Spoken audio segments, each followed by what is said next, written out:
Vajra Sattva Samaya Manupalaya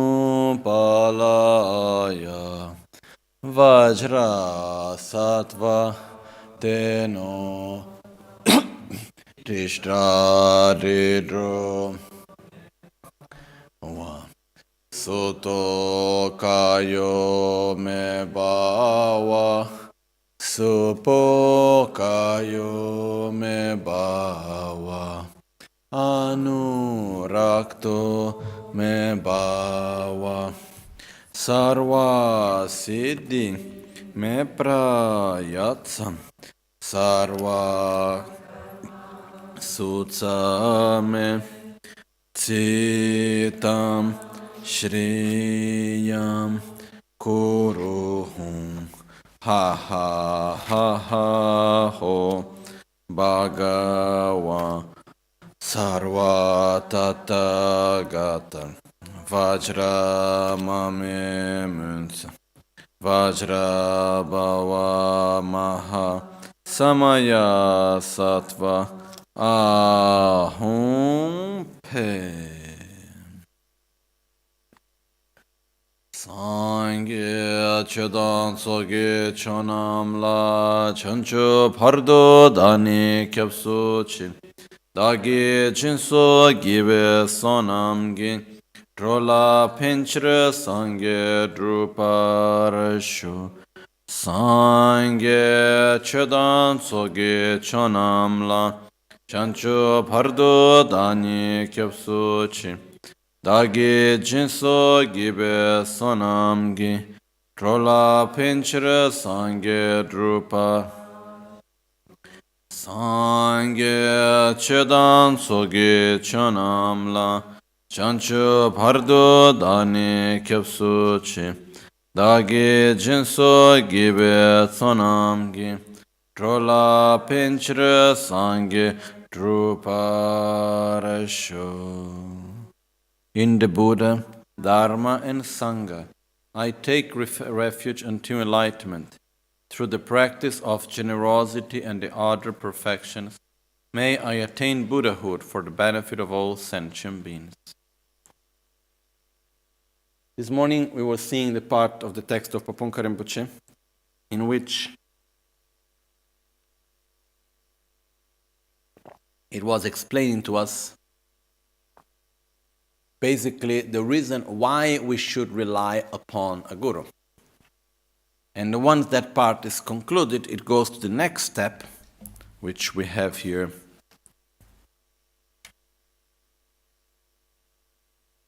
Where is it? Page number.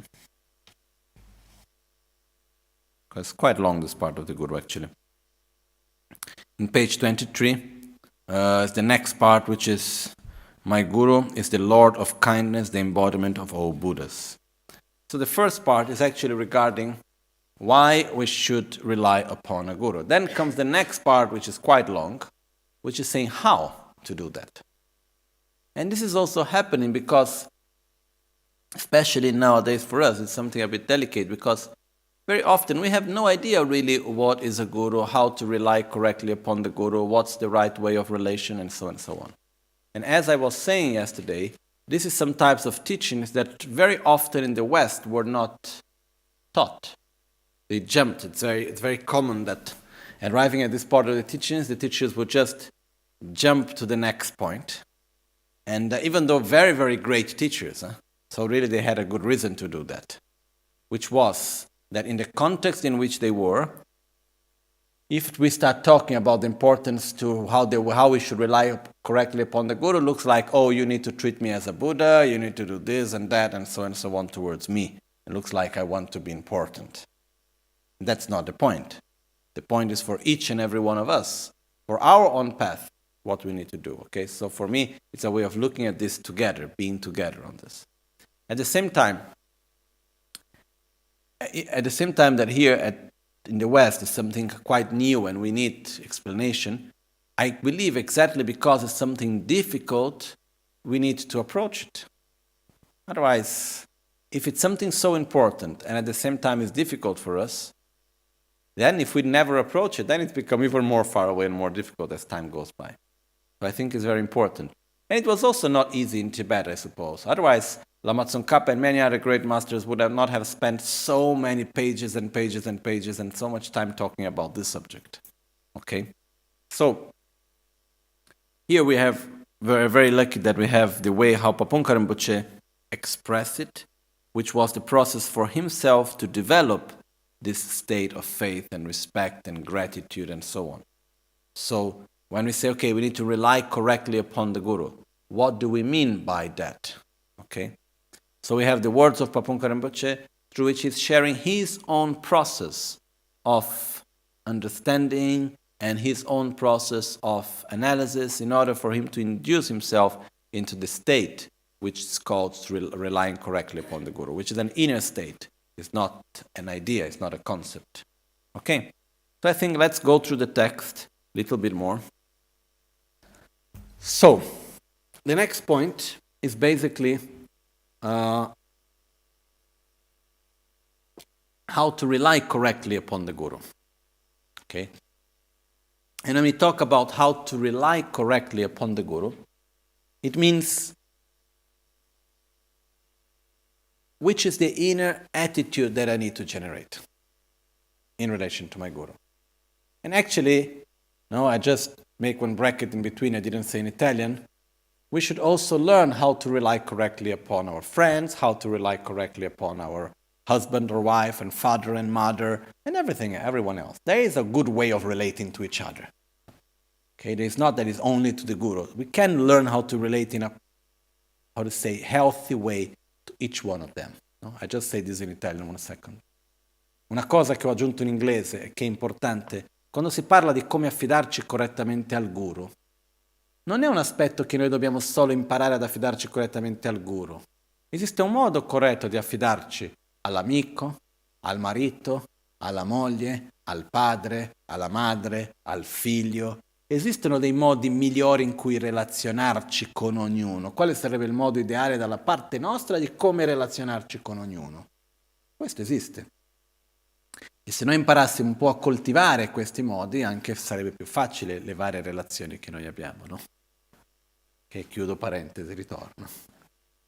So, when we talk about how to relate correctly with the Guru, it is something that is not obvious, it's something that is not simple, but Pabongkha Rinpoche here guides us through it. Okay, so let's try to go with the text and try to understand it better.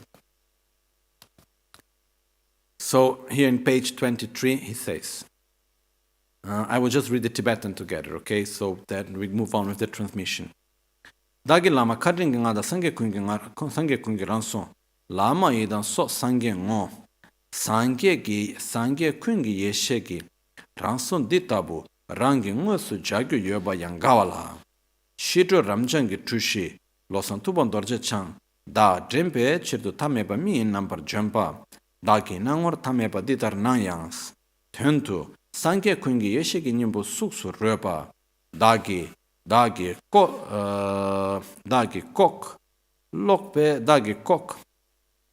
lokpe, gege ne sonte, dagi lok lobe, gege ne sontes, dorje löbyon pargi, lama tamche di chul, ngowo koranyin, yidam kungi, ngowo yang koranyin, yin.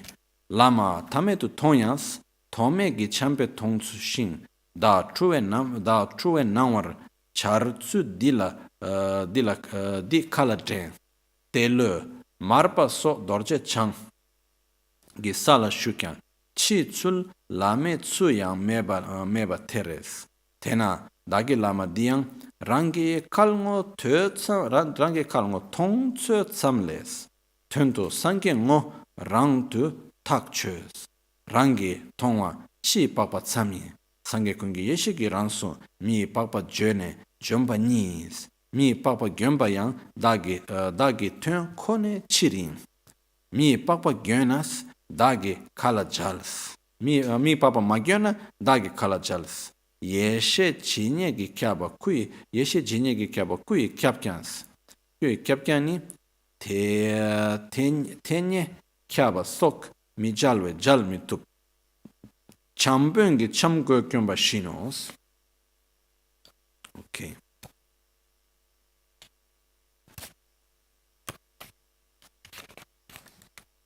My Guru is the Lord of kindness, the embodiment of all Buddhas. He or she represents the Gurus, Yidams, which is the Buddhas represented as so-called meditational deities, and so forth, and the real Buddhas. The word real Buddhas here is like, the actual Buddhas. More than real, it's more like the actual Buddhas. Otherwise, it looks like we have a real and fake Buddha, okay? It's not a matter, there's no any fake Buddha here, so more than real is like the actual Buddhas. So, whoever is my Guru and my Gurus, he is inseparable of all the other Gurus, of all the Buddhas, of all the holy beings, of all the Yidams. What a joy it is that we can actually see such an embodiment of exalted wisdom of all Buddhas. What a joy that I can see the embodiment of the wisdom of all Buddhas in a physical form in front of me. The basis of emanation of the countless deities of peace and wrath, Losandrakpa Mahamuni Vajradhara, who have come in the ordinary form of a human being, appears in such ordinariness from my point of view, but in reality, he or she displays the essence of the exalted wisdom of all the Buddhas by taking a physical form. Which means, the Guru in front of me, as it was for Lama Tsongkhapa and so on, he manifests in a form of a physical body as a normal human being, but in essence, he's inseparable of all the Buddhas. It's like, because which other way has the Buddha to come and talk to me? If a Buddha wants to help me, how can he get to help me? He starts making, being in front of me and say hello, but I cannot see him. How can he actually come and interact with me? Only through a physical form. Because that's the level that I can relate. And he needs to come into my level so that I can relate to him. So that's why it says here, in essence, my Guru, you are Buddha Vajradhara, but you manifest yourself in such a physical form because that's adapting to my levels. All the Gurus, starting from the teacher who taught me the alphabet, up to the Vajra master, which means everyone that taught me something in my life, starting from those that taught me how to read and write, up to those that guide me on the path of the completion stage of the Tantra, the highest of the teachings. All of them are emanated by him or her, which means all the teachers are actually emanation of the same. In other words, it's like if I need to make a long trip, a long journey, I have one person that will teach me how to walk without getting tired. One person that will teach me how to breathe correctly. Another person will teach me how to make my food on my path. One will teach me how to read the map. Another will teach me how to deal with the weather and so on. So, each one of them is important for my journey, are guiding me on my journey. Some of them are more important, some of them are less important. Not because of the qualities of the person, but because of what they are actually teaching me and transmitting to me. So, but at the same time, they are all manifestation of the same. They are all the same guide. So when we talk about the Guru actually goes beyond the physical image of one person, of one Guru. It goes much beyond that. It is like all the Gurus are manifestation of the actual Guru. All the Gurus are part of the same. They're all manifestation of each other in a way. Because they're all guiding me on the same path to enlightenment. And that's why it said also, when we are in the very beginning of our path, it's better to have very few Gurus. Because we are not ready, because we do not know how to relate really in a healthy way. We have the tendency to project our own defilements. So we create a very idealized image of the Guru. Then if he or she says something we don't like to listen, do something we think that he or she shouldn't do, then what we do? We react, we throw in the garbage. We say goodbye. You are not who you are supposed to be. And then I feel that I was, betrayed it. You betrayed me because I gave my trust on you and you are not who I thought you were. And very often this is based because we put our own expectations and then the expectations are not fulfilled. And how come you didn't do this? So you don't love me because you didn't do that. You are not like this because you were like that. So we start having all of that. So because until the point that we do not truly take refuge in the actual Dharma, until the moment that we do not really have stability on our path and we do not know how to see the Guru in a pure way and see every Guru as the manifestation of the same, of each other, it's better to have very few Gurus. Because also there is the danger that we start comparing one to each other. Oh, but you give this approach, you have that approach, you told me like this, the other one told me like that, and then we start to create conflict within ourselves also. That's why it's said, in the very beginning of the path, it's better to have very few Gurus, very few spiritual guides. As we move along, the more we have stability on our path, the more we know how to relate well, the more we take refuge truly in the Dharma and so on, the more Gurus we have, the better. In the moment that we know how to see each and every one as the emanation of the same. So, the entirety of all of the idioms are also him or her. All the Buddhas, all the holy beings are also manifested through my Guru. Also the fact that I see the Guru as an ordinary being is like the matter in which Asanga saw Maitreya. Asanga, one of the greatest masters of Buddhist history, he saw Buddha Maitreya as a dog. When he finished his meditation retreat, he was coming down the village and he saw this sick dog and he wanted so much to help and he developed such great compassion. But when he got near the dog, he couldn't find the dog anymore and he looked and there was Buddha Maitreya. And the first thing he asked Buddha Maitreya is, where is the dog? And Buddha Maitreya said, I was the dog. So, if we look in this way, how did Asanga see Buddha Maitreya originally, in the beginning? As a dog, as a sick dog. So the appearance, we cannot truly trust our appearance, how things appear to us. Therefore, how can the way things appear to me, who mistakes in appearances, be truth? How much can I truly trust my own perception of appearances? How much we have our own judgments on the way how appearances come to us. And it's like that, in fact, Tilopa, Marpa, and so forth did not even show the manner of a Guru on an external level, although they live in the level of Vajradhara. For example, Tilopa. His disciple was called Naropa. Naropa was a great scholar, a great master, by all means. But he still needed to gain certain realizations. He had all the knowledge, but some realizations he was still missing, not really applied to his mind, really. So he went into retreat, and then in the retreat he had this vision that he needed to follow one guru called Tilopa.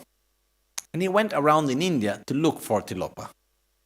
So imagine, around 1,500 whatever years ago, but many centuries ago, in India, going to look for a person.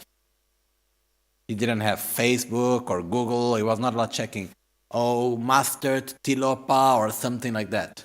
He just had his own intuition. That's all. Then he went looking around. Maybe most probably his own intuition was much better than Google, but still. He went around in India. And as he was going from one place to the other, he arrived in one city and someone said, oh yes, there is a master called something like Tilopa, but he went to that other place. And he was traveling by foot for a long time.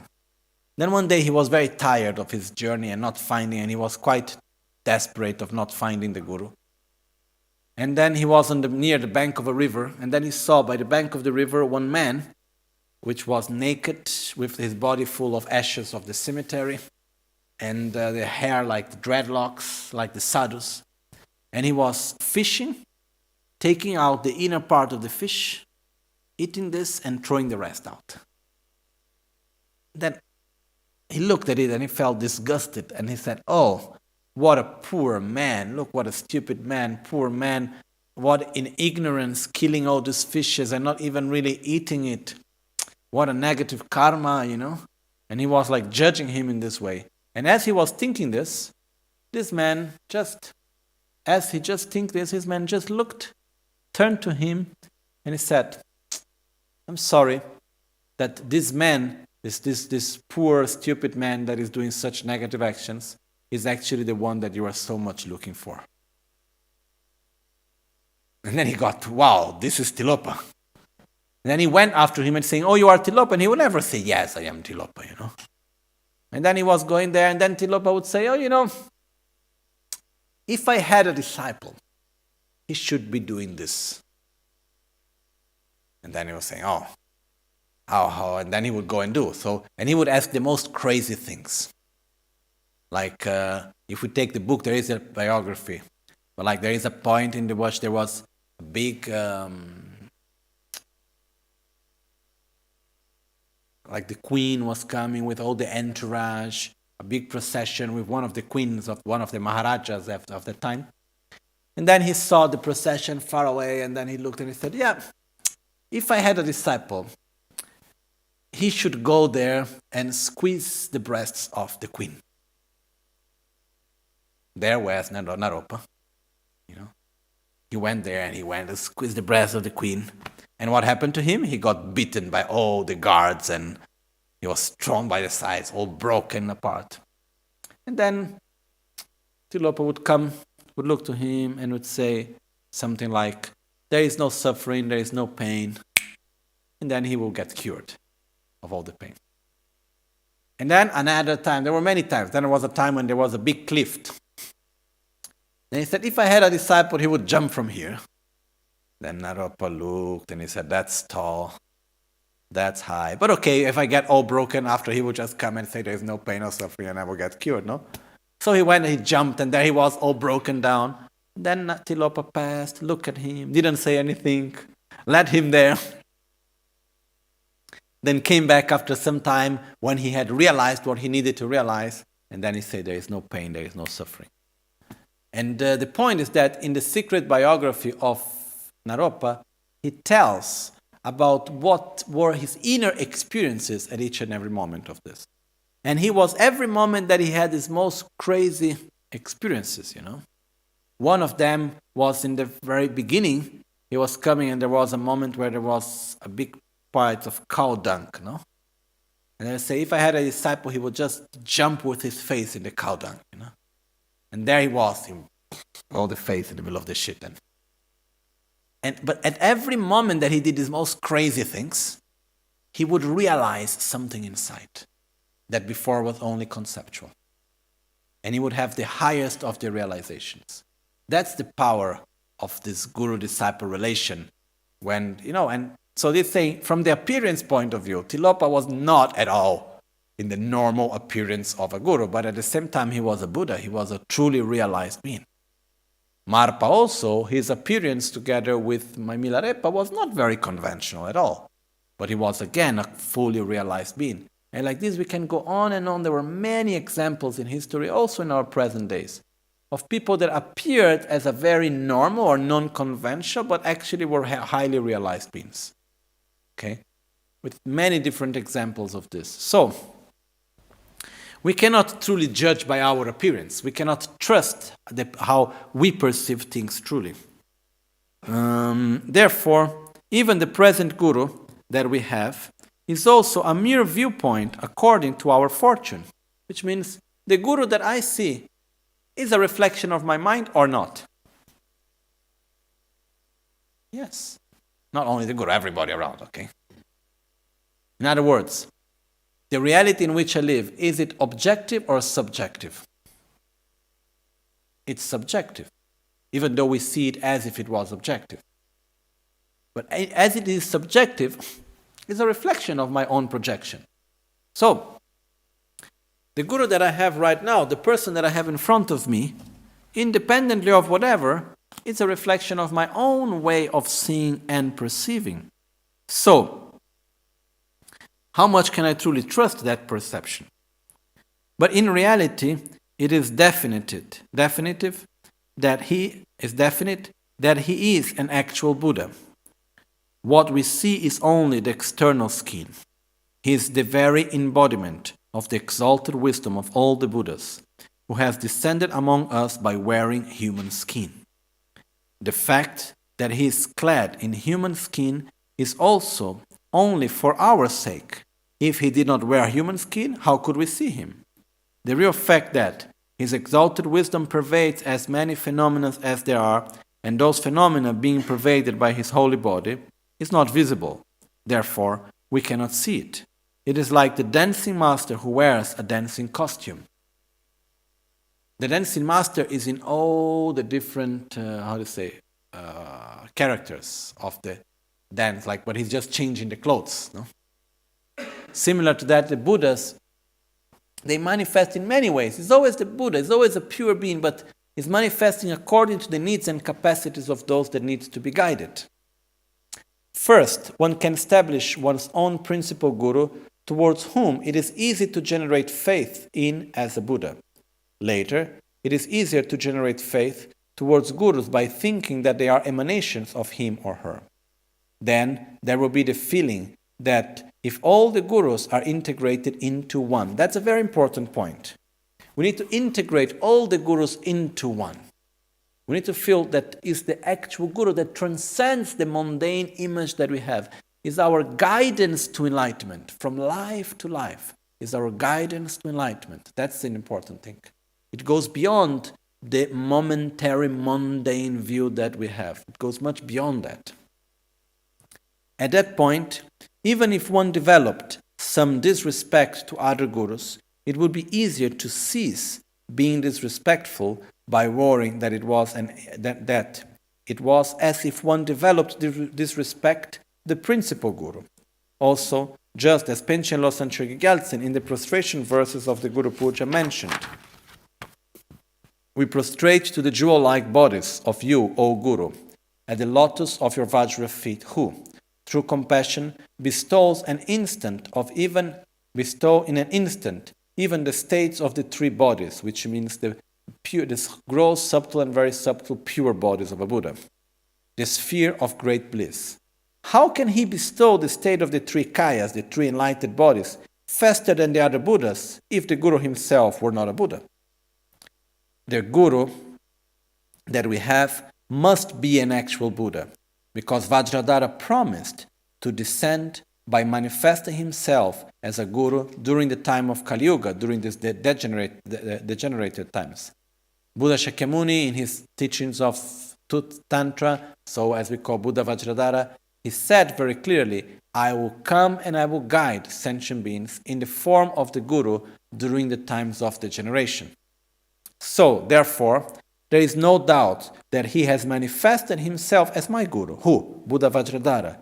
Therefore, there is no doubt that there is also an emanation of Vajradhara in the role of my Gurus. Therefore, there is no doubt that there is also Vajradhara in the line of my Guru's lineage. If the question is asked, who is that? The answer is that one cannot ascertain who that person is by using direct valid cognition. I cannot use my direct perception to say if that person in front of me is a Buddha or is whatever. But through inference, through logics, regardless whatsoever of whom he or she is to others, there is no doubt that it is the one who sets our mental continuum to the Dharma.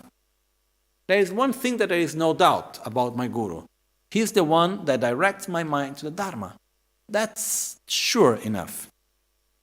Therefore, this kind of Guru who tames our rigid mental continuum by showing us a path without error is definitely Vajradhara himself. Furthermore, if one thought, even if we were certain that there is an emanation of Vajradhara in the roles of one's Guru, one would not be able to recognize which one it is. This doubt of non-recognition of him or her should then also be applicable in all circumstances. For us, the enlightened deeds of all the Buddhas reach us through the Guru. Therefore, if this very means through which all the enlightened deeds pass through is not the emanation of all the Buddhas, what it is then?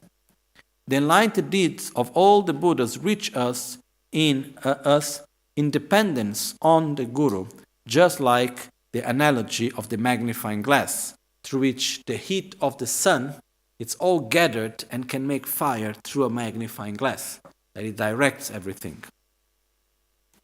There is no other way without depending on him or her. Hence, in order for the deeds of all Buddhas to reach us, it is necessary to depend on the Guru.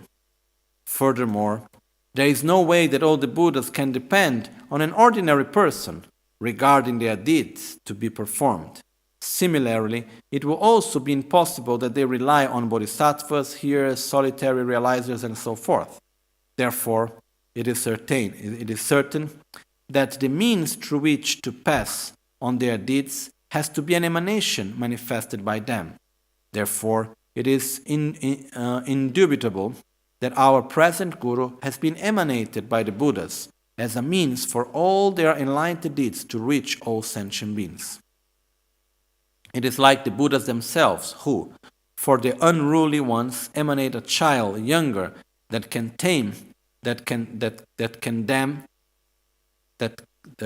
younger than them to tame the difficult ones, emanating a common Vikshu for taming Angulinamala, emanating a similar Gandharvaraja to tame the Gandharvaraja, and Avalokiteshvara, who emanated as a monkey to tame the Tibetans. Hence, the Gurus are definitely the emanations of all Buddhas. They are thus the embodiment of methods, the embodiment of emanations, the embodiment of blessings, and are like a representative. They are like the hooks. They are the delegates of all the Buddhas. My Guru is not limited only to being one Buddha. He is the embodiment of all Buddhas. Because when the Buddhas first generated the mind towards enlightenment, they generated it for the purpose of all sentient beings. When they obtained the resultant Dharmakaya at the end, they obtained it also only for the purpose of sentient beings. Hence, the Buddhas do not have anything to do other than to work for the purpose of sentient beings. It's not that the Buddhas are there after reaching enlightenment. What we do now, let's go to play soccer or whatever. No?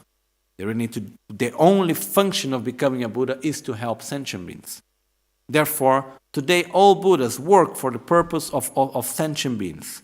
Moreover, for the purpose of all sentient beings. Therefore, the entirety of all of Buddhas lies on the head of each sentient being. Therefore, even to me alone, they all are paying attention. If the Buddhas thought about guiding me, there must be also an emanation to guide me, not just to think about me. If one thought, who could that be? The answer is, this could be something like a cup of tea as an emanation sent to cure me of my thirst, or some tsampa, the barley, to cure me of my hunger, or as parents in terms of giving this body, or some clothes to protect me from cold, or as a tea server, or as a water bearer, but not something opposite. It is an emanation to guide me to liberation and the omniscient stage. Therefore, this cannot be other than the Guru. Hence, the Guru is an emanation from the emanation of all the Buddhas to guide me. He is the general embodiment of all the Buddhas. Since all the Buddhas enact deeds for me, the way of enacting the deeds is also none other than the following means of guidance.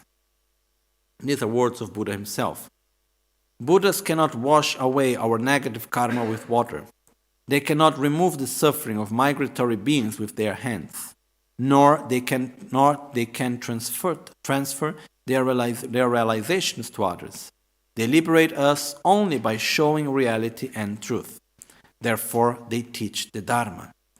If the Buddhas were to teach us the Dharma themselves, we would not see them. For that reason, they send us emanation, whom we can see to teach us the Dharma. If the example of that were not the Guru, who is it then? Who is it then? If somebody thought, why are the Buddhas appearing as ordinary Gurus? The answer is that he is an embodiment of very skillful means. Furthermore, just as an unnamed text source says, his or her exalted wisdom pervades as many phenomena exists, and those phenomena pervade by his or her holy bodies. There is no place that is not pervaded by his exalted wisdom. Yet, how can I see him or her? Okay. What is the point here? I think the text itself is very clear. Okay?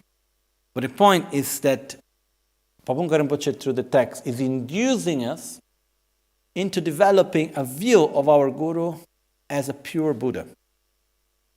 Why? First of all, how much can we trust our own perception? All of us. It's not a matter of being crazy or not being crazy. All of us. Truly, truly speaking, how much can we trust? Not so much. Okay. How many times we see someone, we judge the person is in a way, then we go to see the person as someone else. Like, give one example of not so long ago, one of my teachers in Tibet. There was a monk there, and he was known as the monk that didn't go well. Like when there was the young boys, and he was young at the time, they would come and they would say to him, oh look, study well, otherwise you become like him. He didn't know how to read or write. He was like he didn't know the prayers, how to recite. He was the whole day just talking around, and he was not the example of a good monk, basically. He was not a bad person, but he was not the example of someone who was really like realized and experienced and a monk. Was not like a successful practitioner or a monk on his path. So, what happened with that was that one day, this monk that was the example of the monk that didn't go well, he got he had one sort of disciple, which was not precisely a disciple. Like in the monastery, it's normal that after a certain age that you are in the monastery, you take care of a younger monk that comes. So there was this younger monk that he was taking care. He went to this younger monk and he said to him, listen, don't come to bring me water and food for 3 days because I'm going to die. And I'm going to prepare myself for my death. And the younger monk said, okay, look good for me. I don't need to eat. It must be one of his jokes. So I don't need to prepare taking food and so on. A holiday for myself for 3 days. And after 3 days, he came back. And as he came back, he found his teacher dead in the posture of meditation, with all the things necessary for the cremation of his body in front prepared already, so not to give work to anybody. And he was in the state of meditation during the process of death, which is one of the most difficult things to do. So, that monk that everybody looked and said, oh, that's the example of what we don't want to become, by the end of his life, he showed that he had actually the realizations that everybody wanted and couldn't get. So finally, he was like so much realized, but no one really could understand. No one could see that. So my teacher, Genghak Pala, he saw that with his eyes. He knew him before. He went to see him when he was in this moment of meditation in his death, which is a sign of very great realization. And he used to tell me, I saw with my own eyes, you can never trust appearances. You never know truly who is in front of you. So, we cannot truly trust our own appearance. This is one thing. Second thing is the following. When I see someone, inevitably, the way how I see you is a reflection of myself. I am totally unable to perceive you independently of myself. I am totally unable to see someone independently of myself. So what do we do normally? We create an idealized image of the other person. Then if the other person is not acting as we think he should act, then we put the other person down and say, oh, you are wrong. And we judge others based on the reference of ourselves. That's what we do normally, no? We look at someone's actions, and what is the reference that we have for judgment? Our own selves. Okay? Most of the time it doesn't work because we are different. So, even I tried, for example, with my main guru, Lama Michel Rinpoche, I tried for some time to understand some things with him, He would say things and act in a way, and I would try to understand what is he thinking, why does he want this and that, and so on. I could never get it until one day I gave it up. Because I saw that Rinpoche, he used a complete different line of understanding and logic that I was using. In a complete different level, a complete different way. So I said, it's useless that I try to understand when actually I never get to the real point. So I just stopped judging completely. But it's normal that we judge. It's normal that we want to understand and we bring the other to our own level. So what Pabongkha Rinpoche is telling us here is that the moment that we relate in a pure form, that's what we get. The moment that we trust the appearance and we start projecting our own expectations, our own defilements, and so on, and we start judging the Guru on the basis of who we are, we bring the Guru to our own level, that's what we are going to relate, and that's what we are going to get. And sooner or later, we are going just to do as we do with everyone else. That's how it works. Okay? I saw this happening sometimes, very sadly. I saw some people that they were fighting with people around them, and they were pointing the finger and saying they were the cause of their all suffering. And they fight with one, then they fight with the other, then they fight with the other, then they fight with the other, and finally they have no one else to fight than the Guru because they already fought with everyone around. And finally they fight with the Guru. They do exactly the same thing they did with all the other situations. I saw this. It's a sad thing to say, but I saw it. So, what happened is that we will sure relate to our Guru in a very similar way how we relate to all other relations in our lives. That's why we need to change it. We need to cultivate a good way of relating. And one of the points that Pabongkha Rinpoche is bringing us here is that when we say that our Guru is a Buddha, our tendency is like to check, okay, what are the qualities of a Buddha? Okay, have all these qualities. Then we go checkpointing. Oh, does the Guru have this quality? Yes, no, no. He's not a Buddha. That doesn't work.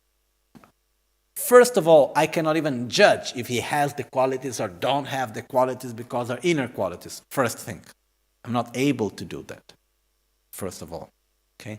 Second, that's not the purpose.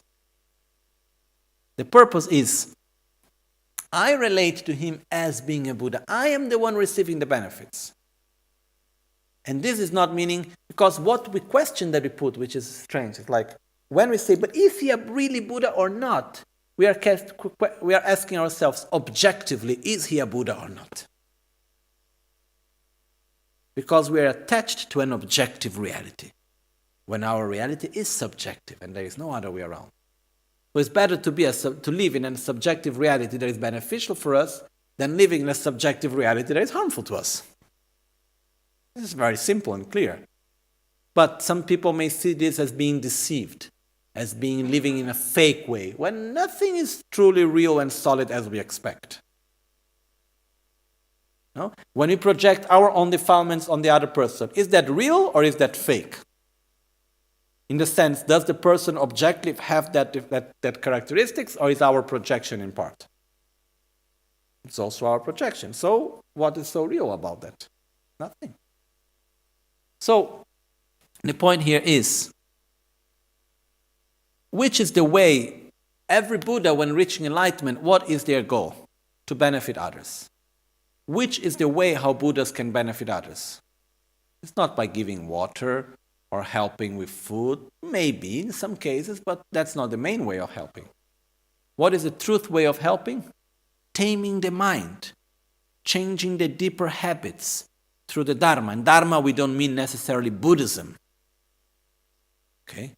We mean developing the spiritual path, helping to tame this very hard mind that we have, That's the real benefit that we receive. And who is doing that for us? Our Guru. So, if the Buddhas act, there is this verse in the Guru Puja which says, Sangye Drangme Jembe Madungwe Marunduge Nidu Drowala Deshe Lamsan Jijinten Bai Kyab Kuntuji Chenla Soadeb, which says something like that. All the Buddhas of the path have come and they were not able to tame my mind of such a wild being as I am. You, O my Guru, you are the one that is being able to tame my mind, a task that none of the Buddhas of the past could ever do. So in you I take refuge and I request your blessings. You are more important to me than all the Buddhas of the past put together, because you are being able to do what all the Buddhas of the past couldn't do, which is to tame my mind. Also because the only way how we can be benefited by anyone, even all the Buddhas, is by interacting with us. All the Buddhas can come here in front of me with all their pure bodies of Sambhogakaya and Dharmakaya and all their pure forms and manifest in front of me. If I cannot see them, if I cannot listen to them, if I cannot touch, if I cannot feel, how can they guide me? In no way. So finally, which is the way how a Buddha can guide me? Coming down to my level. That's the only way. And what does that mean? Having a face, arms, body coming with a human body, showing to me that it's possible to change myself because he's a human being and I am a human being and I can be like him. And it's by showing that it's possible really for me to be guided on the path. So this ordinary appearance is so important. Actually, it's the most compassionate thing that a Buddha can do, is to manifest himself to me in an ordinary form. Because if he shows himself in his actual form, in his pure form, I cannot see him. And he needs to adapt to my mentality, to my level, he needs to touch on my way, and need to relate in my way so that I can be guided. So my Guru is the one that is guiding me. So he's doing all the actions of the Buddha. And if he's doing all the actions of the Buddhas, he's the actual Buddha. There is no difference between that. And Pabongkha Rinpoche states a verse which says, wherever the actions of the Buddha are present, the bodies of the Buddhas are present. So it says, if the actions of the Buddha are present within my Guru, the Buddha is also present within my Guru. So there's no doubt of that, if we look from the point of view of following this logic. And it's a process for ourselves. And sure, is it easy to develop such state of consciousness? No. We may feel, but does this mean that I need to have blind faith? Does this mean that I should have no judgment and I should just accept everything blindly? No.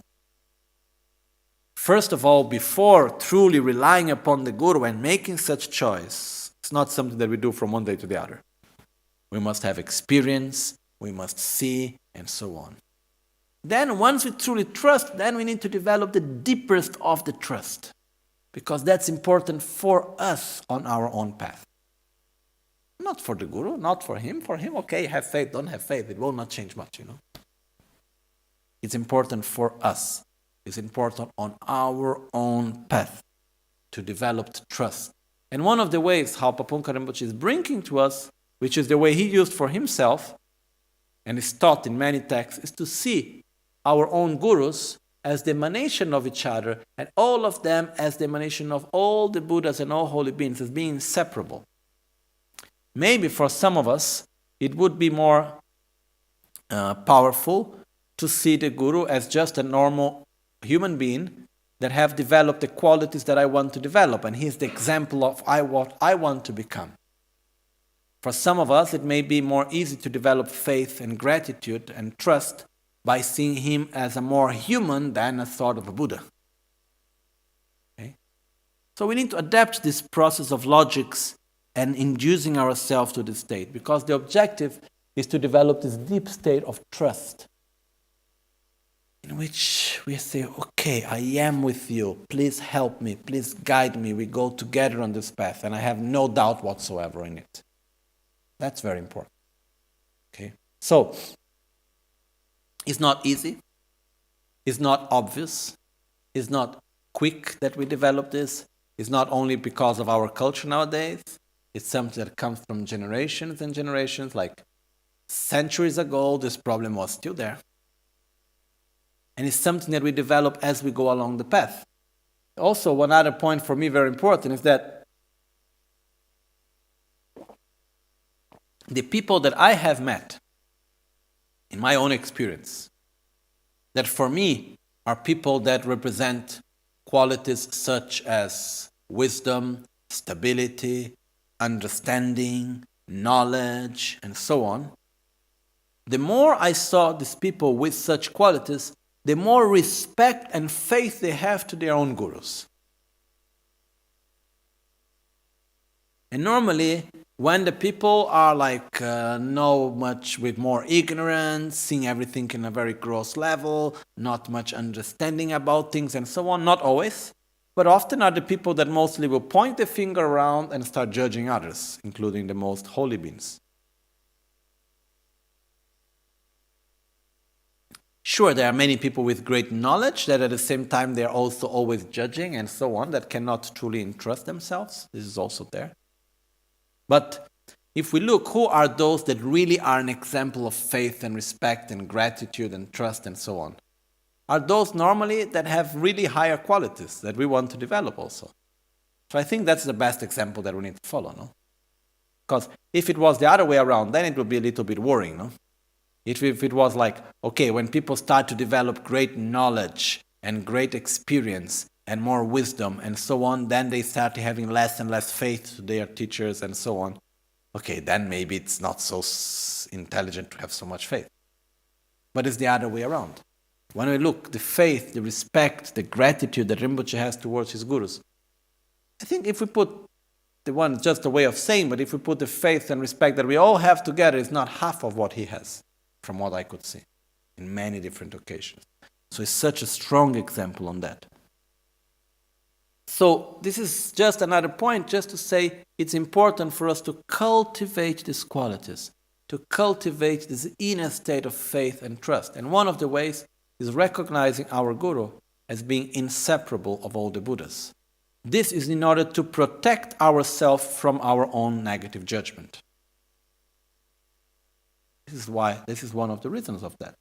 Otherwise, the most common thing is, like sometimes people come to me and say, oh, Lama, for you it's easy, everybody likes you. I say, yes, everybody likes me as long as I do what they want and I act as they expect me to act.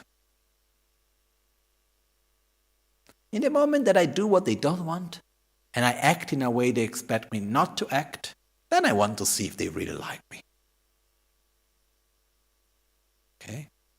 I saw in many small examples, when a person have expectation on anyone else, let's say on us, and then for whatever reason the satisfaction, the expectation is not fulfilled, people get angry, get upset. And it happened to me sometimes that people get angry and upset with me, and I even don't understand why. Because they have an expectation, they never told me about the expectation. They never explained me what they were expecting. I even don't know about what is happening. I only know after some time I try to understand why the person is upset. And then I come out a long explanation and I said, wow, what an imagination, no? No, there are different ways. Some people are sensitive to one thing, to another. But what I am saying here is specific. There are some examples in my mind specific. But the point is that sometimes we can create expectations and then we think that the other thinks. But this is our ignorance. I am like this. We are all like this. I'm not criticizing anyone. I'm not pointing my finger to anyone. I'm just saying how we normally act. Okay? And this is something that by acting in this way is not bringing any benefit to us. So what is bringing here in the teachings is the way of saying, okay, we need to cultivate a way of relating that is positive in order to protect our mind from our own projections and our own way of acting that we are familiarized with. That's the main thing. Otherwise, we don't need. Otherwise, we take this whole chapter, we take it away. We don't need it. Why we need this whole chapter of how to rely correctly upon the Guru? Because our normal way of relating, of all of us, most of us, is based on expectations, projections, and when the expectations are not fulfilled, we get upset, and so on. So what happens is that it is very important for us in this sense, truly, to cultivate this pure way of relating. Why? Because one thing is I have a friend, and for whatever reason I get upset for that, and my expectations are not fulfilled with my friend, and so on. And then I get distant from my friend. It's not something good, but it's one thing. Another thing is this happened with my parents, is another level. And another level is if this happens with my Guru. So in order to protect us from our habits that we have, on our normal common way of relating, we generate this pure way of relating in which we deeply recognize our Guru as the emanation of all Buddhas. We deeply recognize that and we cultivate, and we do that in order to generate a deep feeling of trust and gratitude. And it's this inner feeling of trust and gratitude that will give us the possibilities afterwards to follow our path in a steady and stable way. It's like the stories of these disciples that had fully trust on their masters, and both of them were in a situation in which one time the Guru was there, and then the disciple was a disciple that normally was not understanding much so many things and was not the most intelligent of all. And then he came to the master and said, "Oh, my Guru." And the master was about to leave for a travel, in a very busy moment, and like passing through the corridor. And then he went to his Guru and said, "Oh, my Guru, please, can you give me the mantra of my life?" And then he just looked to him and he made a joke. Because his nose was big and with many porousness, no? Not wrinkles, like some nose, very many small holes, And then he looked to his nose and he said, "Your nose looks like a Rudra." Rudra is this Rudraksha, is this seed that, like in the Hindu tradition, is used to make malas. Red, big, dark one with many small holes inside. And he was making a joke to him. So he came back from the traveling, he couldn't see his disciple, some years passed by, and then finally, one day he got very sick, the master.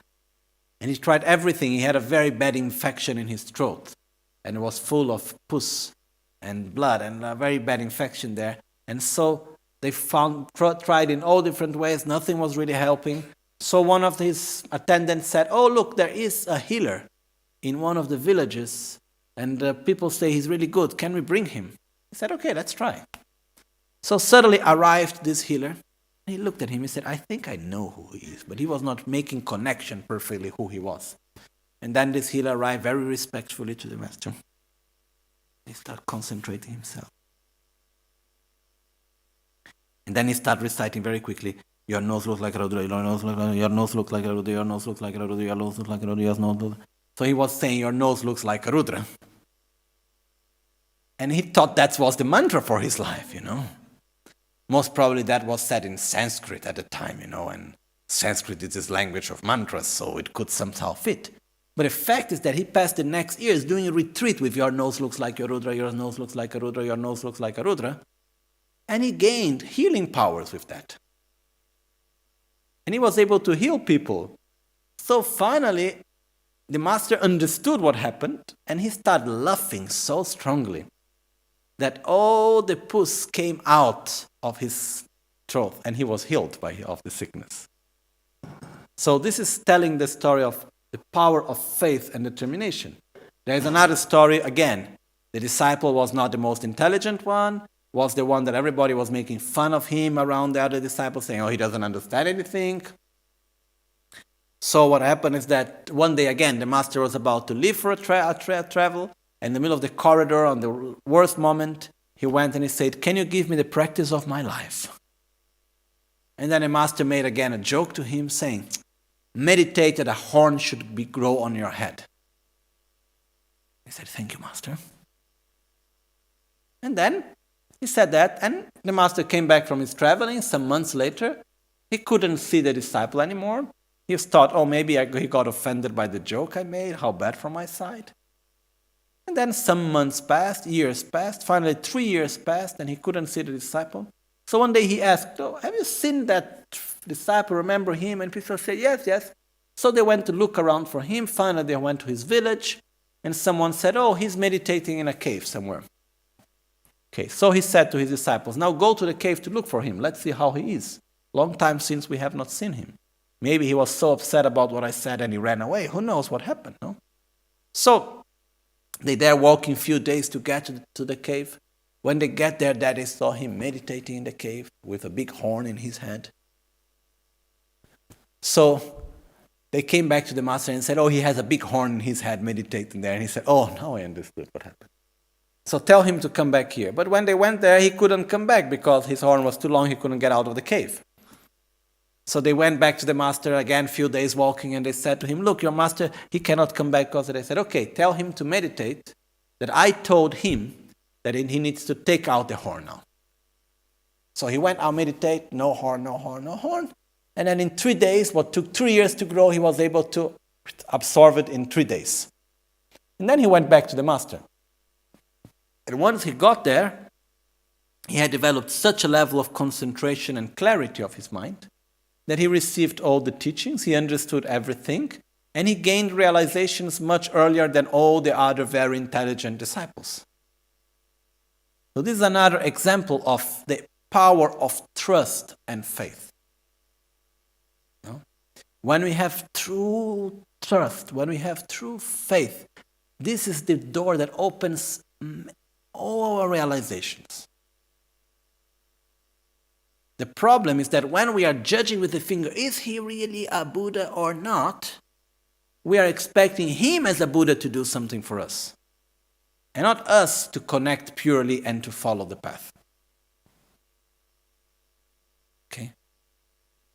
So, the way how Pabongkha Rinpoche is showing very clearly to us is when we entrust ourselves to our Guru.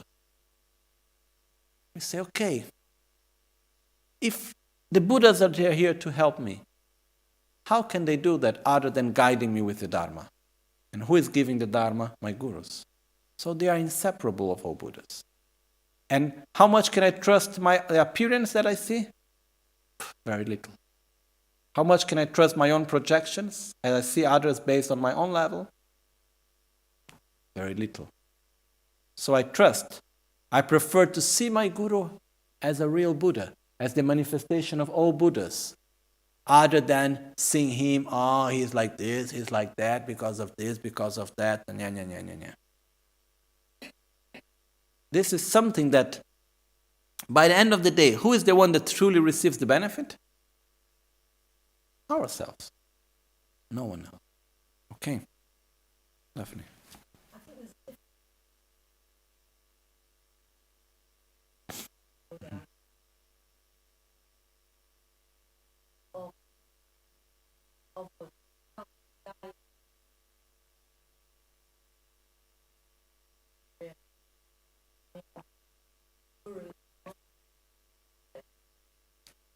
How do you know they didn't see through?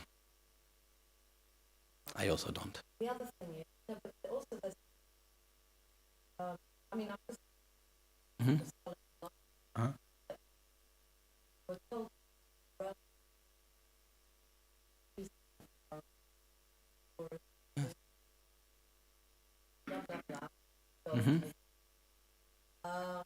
so it's okay, I discern that there are this kind of a full that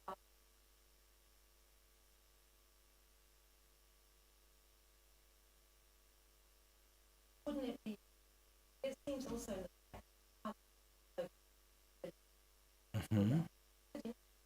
mean, why go on and say, No, the point is very simple. The point is the following. As I said before, for each one of us, there are different approaches that can work better or not. The objective here is not a conceptual objective of saying or understanding is a Buddha, is not a Buddha, Does he fulfill the functions of the Buddha? Is he really a Buddha? Is he not a Buddha? Does he have all the qualities of the Buddha? Doesn't have all the qualities of the Buddha? That's not the objective. The objective is for us to develop our own inner state of trust and gratitude. That's the point. It's something that goes much beyond the words. And if the path for that is seeing he fulfills the functions of the Buddhas, I have fully trust, wonderful. If the path is another one, it's okay. For each one, it can have a different way. This, as I said many times today, this is the way how Pabongkha Rinpoche used to induce his mind to that state. For one person can fit perfectly, for someone else cannot maybe fit in another way better. So, the point here that we need to understand, because on the mentality of many of us, when we say, is a Buddha, the first question will come, is he really a Buddha? Is it like this? Is it like that? Why? Yes, no, here and there, and so on. There are many examples if we go to this, like where, a realized master may say to his disciples something to see also his own ability of discernment. Buddha himself said very clearly, don't do something only because I said. Understand it if it's true or not. So it's also our own ability of discernment. This we should always follow and take it clearly. Okay? But who knows really why something is being said? What is the motivation behind? What is the reason? Why, when we do something here, what result would it bring there? We have no idea about all of that. Truly we don't. No? So, I have seen many situations in my own life, with my own teacher, that things that happened that in the beginning they really look strange, attitudes that were there that it really didn't fit in my mind. Then after, when I put the pieces together many years later, I could see that they really were worth and they really had their meaning and was the best at that moment. I just had one experience like this in Brazil, related to Rinpoche, some 4, 5, 6 years ago, whatever. I have very bad memory with timing. Related to one temple that we need to make in Campos do Jordão in Brazil and so on. Rinpoche gave some instructions and he said to do things in a way. And for me, following my very simple logic, I said, I'm sorry, Rinpoche, like this would not work. That's not the way. And he said, that's the way. Sometimes I'd say to Rinpoche, I think it's better on that other way, this is like this. And sometimes he said, yes, you're right, let's follow in this way. And some other time he said, no, that's the way. And I said, okay, I don't understand, but I follow. Okay? Putting in very few words, there we were in a place, starting to make a temple. We didn't own the land, and it was strictly prohibited to build in that place. And there was any perspective of having any permission in the future to build in that place, okay? And then it was just say, make a fundraising and build there. How can I ask someone to help if I even don't own the land and there is any perspective that I can ever get a permit to do anything there, And I just said, even if after we need to take it away and put all the temple down, we build it. I said, okay, I follow. It's so good to follow sometimes, and I just follow. Then finally now, because we build it at that the first part of the building was built at that specific moment, it gives us the possibility nowadays to have all the permits. So otherwise it would not ever be possible. If we had not done in the moment that Rinpoche said, this would not have given the possibility to get after one amnesty from the local government, that gives the possibility for the temple to be used as an official. So nowadays we are there with the permits to do everything official, and we get the permit of the land and the property and everything. If it was not done since the beginning in the way Rinpoche said, and I was totally against personally, it had no other way would ever be possible. So all the lawyers, everybody looking at the time were saying, Rinpoche, you are crazy, but we follow you because we trust you. And we said, okay, we do. And 4 or 5 years, whatever years later, there we are, everybody saying, oh, he was the only one that was right at the time. Okay? What I am saying is that in the moment that we have our experiences. I had my own experiences many times.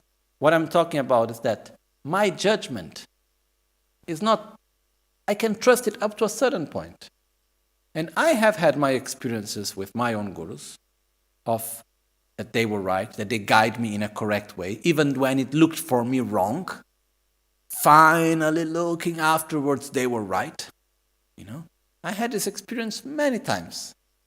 And sometimes we are so hard-headed that I know that what he's telling me is right, but still I prefer to do in the other way that I know that somehow will be wrong, because I prefer in that way even though he's telling me something else, okay? Because we are hard sometimes, okay? But the point that I want to bring is that once we have our experience, it's so important for us to have this trust and this feeling of trust. Pabongkha Rinpoche himself, such a great master, when he would go to see his guru, he would start making prostrations. The moment that he turned around the mountain and he starts seeing the monastery, he would start making long prostrations until he got to the monastery. And he would start crying of emotion, of such more happiness that he was getting there. And when he was going away, he would go away without turning his back until he could not see anymore the monasteries with his eyes. Okay? This is something that he was such a realized being, and still you can see the amount of trust and faith and respect. So this is what is important on our own path. On our own path, it's so important for us to have trust. And this is something that it's important for each one of us. Okay? Otherwise, there is the danger of us, in a way or another, destroying every relation that we create. And it's quite easy to do it. I saw this danger in myself sometimes. So that's why we need to cultivate our faith. We need to cultivate our respect. We need to cultivate our gratitude. We need to cultivate our connection.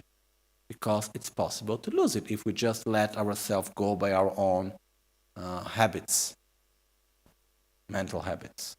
Okay? Otherwise, this whole chapter would be of no need if we would have this spontaneously always perfect. Okay?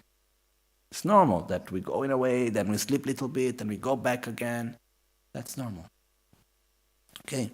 So my advice is we read it again and we find our own path, remembering that the objective is to develop this inner state of trust, respect, gratitude, and faith. Okay? Jetsun lame kutse rapten chin namkar tinle cholchur gepadang losan tempe drume sasumgi drove munsel tatu ne gyurchi Nimo dele tsendele nime kuyan dele kshin Ninsen taktu delekpe, koncho sumke jinge lop, koncho sumke ngodrup tsol, koncho sumge trashisho.